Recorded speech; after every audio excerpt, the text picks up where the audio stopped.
But rejoice with me, because your brother was lost and has been found.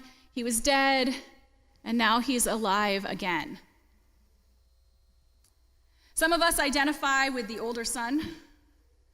Some of us maybe identify with the younger son. Maybe most of us can identify some of both of them in us. And the Father offers the beautiful possibility that neither of these sons is the problem.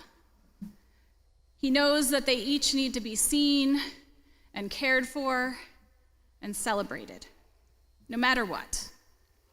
They make mistakes, maybe sometimes they're inconsiderate or jealous, and they need to be seen and cared for and celebrated.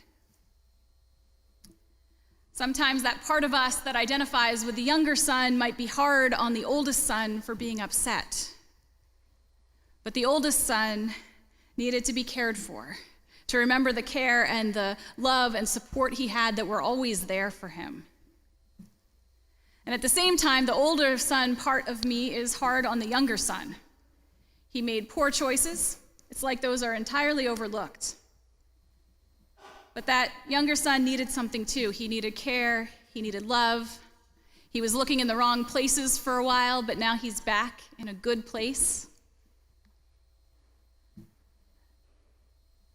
In this story, there is enough love to go around, enough love for both sons, enough love for the parts of us that they represent.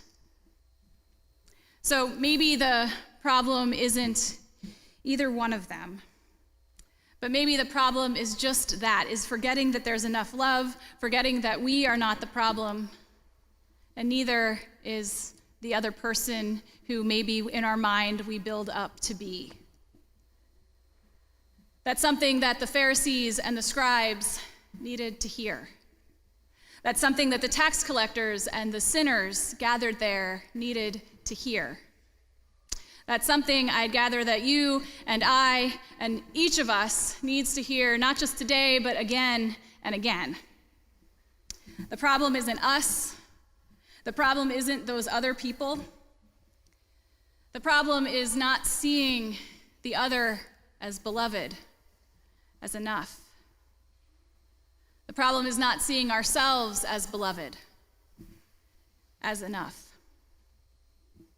The problem is not seeing that each of us is a person who needs to be seen and cared for and celebrated.